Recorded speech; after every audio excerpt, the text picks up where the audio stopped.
everybody. Hello. Yeah, it is the Woody Show, and we have a in-studio guest. Yeah. Which, as you know, doesn't happen all that often. But when the opportunity presented itself, and I didn't even realize this, but Gina Grad and this person have known each other for a long time. In fact, when he walked in, she leapt up. I literally dry humped the Yeah, guest. really did. Really did. And I don't feel bad about it. Adam Ray is here. Hi, Adam. How are you?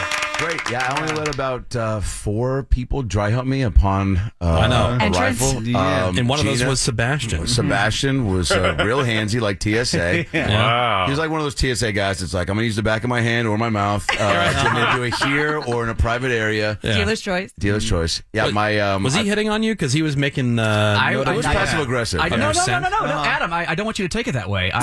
No, by the way, I'm totally busting your balls, but the fact that you're getting fired up is very hilarious. telling. Yeah, I'm clearly, I love it. I'm Yeah, perturbed. yes. No, Yeah, you're standing up. Adam smells good, and I never like I don't. That threw you off. Yeah, it was like but Yeah. I didn't mean it like sarcastically at all. Is that why you? So when we shook hands, because normally when you greet somebody, you smile, you go, "How are you?" It's our first time meeting. Right. See, now you're smiling. See, now check the game tape, and this is what you do next time. You look at somebody in the eyes, you smile. You have a great smile, Thank but you you, were Adam. looking down. And Adam, I was looking at your. let me finish my story, Sebastian. Oh, okay. So usually when I come into a situation, I'm such a captain positive, like glass half full guy, especially early and excited me to see too. Gina, fan of the show. Yeah. So I come in and you were looking down. So, but also I try to meet people halfway and go, I'm gonna give benefit of the doubt. Sebastian's probably going through something. He might be like, you also looked in your head where you were like, gosh, should I still be a Mike Pence guy? Like you were going through a lot, right?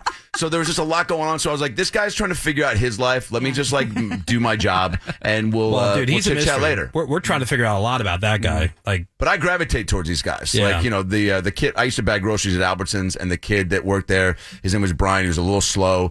And I like gravitate towards that kid because, Yeah. you know, he would drop like a case of Diet Pepsi onto a loaf of bread and go, thanks for shopping at Albertsons. So, Sebastian, you guys have similar traits. So, like, Hey, look, I deal with shopping carts to this day. do you really? Yeah, We'll get into that. We'll talk about that in a Oh, minute. okay. Yeah. Sounds like a great story. well, Adam Ray has a new Netflix special out, and a lot of people were talking about it. Adam Ray is Dr. Phil Unleashed. I know a ton of these clips have popped up in my feed. Oh, cool. And I've been seeing a lot of this. So good. Adam Ray Comedy on Instagram and xadamraycomedy.com is the website.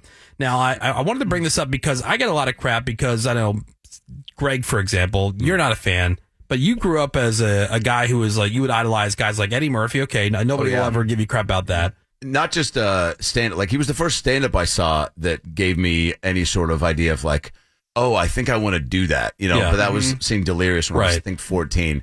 Sinbad was the first stand-up I ever saw where I was like, oh, what is that? That my dad showed me, which was wild. And then seeing Nutty Professor was, I think, what took my appreciation for Eddie to another level. Oh, so what? We're not even talking about like Eddie Murphy Raw. You're talking about like No, Delirious Nutty is the first. Professor. Oh yeah, well, Delirious is the first stand-up that Stand-up. really opened my eyes Gotcha. to who he was, and then obviously all his movies, Yeah. you know, Boomerang, Beverly Hills Cop, everything is coming to America. I would watch on repeat, but Nutty Professor, you know, just later in life was when it was like, oh, like I want to do that too, like playing, you know, multiple characters. Yeah. But let's not sleep on all of your impressions. I mean, you've done Jay Leno for, what was it, Pam and Tommy? You've done Oh yeah. Vince McMahon on Young Rock. I mean, he gets booked literally Yeah. to do all of these. Yeah. Because I've that's never played probably how myself. you did the Mad TV thing. I mean, because if you can do a lot of different impressions. Yeah, a handful. I mean, I never consider myself really an impressionist. I think I'm pretty good at like mimicking. Yeah. and, As I said, like, Yeah. But also people like Melissa Villaseñor or Dana Carvey, people that really like Embody. But also, I guess, you know, with Phil now, I've been doing it so long that it's like that does constitute to me a good. I don't know. There's impressions. There's people that can do. You know, my friend Jonathan Kite can talk like Nicolas Cage forever. I can just do like Nicolas Cage stubbing his toe in the dishwasher. Right. Oh, like that's all I can do with Nicolas Cage, right? Like Ray Romano, like here's Ray Romano finding out that his Peloton got delayed and it won't arrive in time for his Peloton party. Are you kidding me? Right, so like that's all. But I can't sit in character and talk like him for like an hour. Yeah. Right. But I did that when I was a kid. I would like mimic teachers and friends, and I think I just got a pretty good ear for some of them, right? And so, but I think why I never really consider myself an impressionist is because I either could do it or I couldn't, right? So like where there's I think other people like Melissa, I know, she try to really work on one. She, you know, and for me, I'm just like, oh, do I sound like him? Yeah. Trying it the first time? Oh, kind of, yeah. So let me like keep playing with that. So and if not, then. So where did like the Dr. Phil thing come in? So that was kind of like a messing around one day, Yeah, and all of a sudden, because now it's a whole Netflix special. Now you got the real Dr. Phil, who's would you say he's on board or just kind of leaning into it? Because you would have to make a decision, right? Like if you're Dr. Phil, it's like you can either not say anything and just keep it quiet, or because like I've heard a couple different things about Dr. Phil, and I've never met him. I know you have. Two people in this room have. Yeah. I've met him once. He's pretty quiet. Like he seems like a guy who might take himself a little too seriously, but it like to seemed not to be joked about. But it seemed like he leaned into that vibe of like, you know, he gave you a bunch of crap. He tried to big time you the whole time, and that was the joke. I hope that was the joke. That he was in on it. He well, first of all, I didn't like try to sit down and go, what daytime talk show host should I? Should I impersonate? Ellen? Like, Ellen, Sally Jessica Raphael, Montel, Jenny Jones, Ricky Lake, Donahue. It was really I was doing this pilot where I was like, all right, what show, again, back to Eddie Murphy, if I could make my own show, what would I do? And so I put a bunch of money into me playing 3 different characters. It's this pilot called Jeremy Rising on my YouTube where I played this old woman character and then the nerdy man boy. Both characters I've since done on the show Kill Tony. So I started doing that, and then one of the other characters was this gay hairstylist. That the main character Jeremy, his dad left his mom, became a gay hairstylist, and then his grandma's in it too. I got Joel McHale in it, who Jeremy, the main character, wins a free lunch with. David Koechner's in it. Tom Lennon plays the boyfriend of the gay hairstylist. And then Ron Funches is like the medium down the hall who's like in competition with Elaine, the grandma. Yeah. It's really funny. So that was like, I was like, this would be my show where I could get to play this dysfunctional family.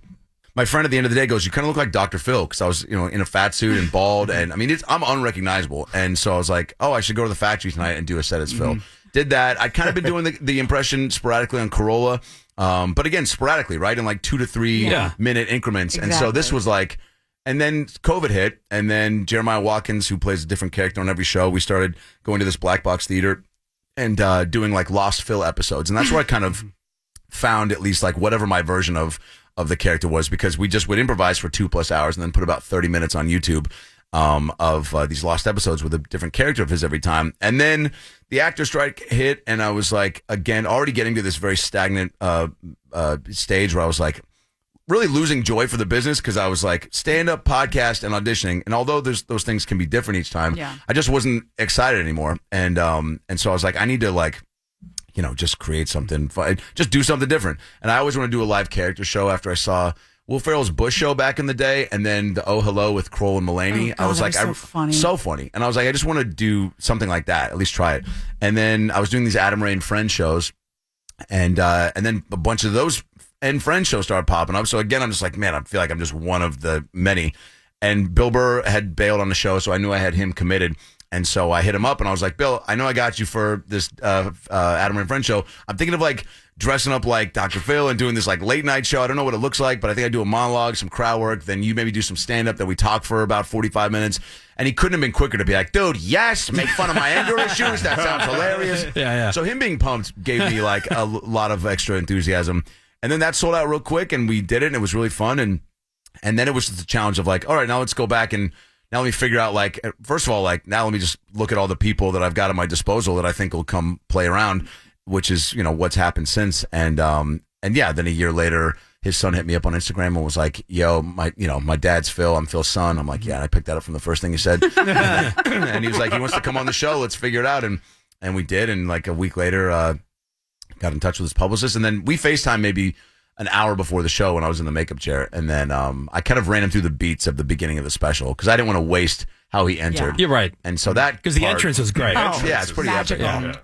And he nailed it. And his son even gets out from me and he's like, dude, I've never seen him so pumped. He's like writing, taking notes, like as I explained with him. And he was super chill. And he even backstage, we have all this B-roll in the credits for the special. And he was telling me, he's like, you would have known a long time ago if I wasn't cool with this, And he's like, you're funny. He's like, you got some good people in your life that are good friends of his that like got in his ear and told him I wasn't a piece of crap. And he also thought it was funny. So, but and I, definitely there were people, friends of mine, that were trying to get in my ear early and strip the fun away and try to be like, yeah, you got like another month with this, and then he's gonna sue you. And I'm like, well, my intentions are pretty genuine. Like, I'm not ever defaming him. It was all just a goof. But again, to your point, you don't know. Like, I've had friends on SNL that when there's been guests on a host that they impersonate or that should be a home run, like, one of those like Mick Jagger Fallon sketches where they're talking in the mirror. You're just like, or maybe it's going to be a bunch of different people doing them, like that Sandler sketch they did, which was great.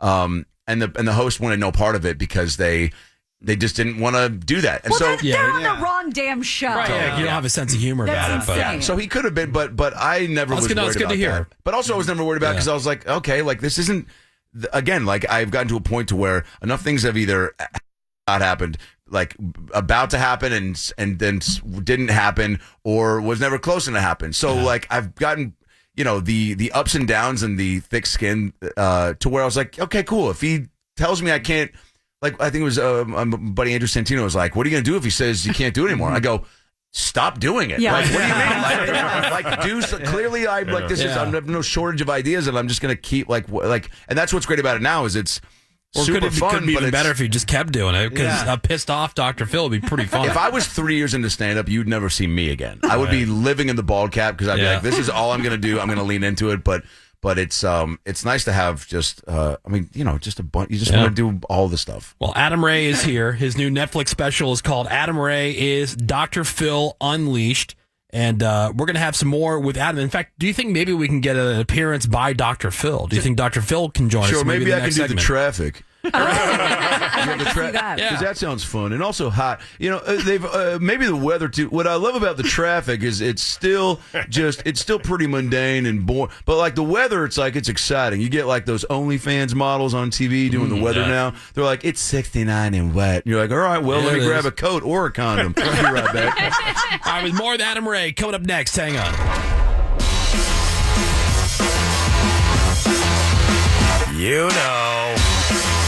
The Woody Show.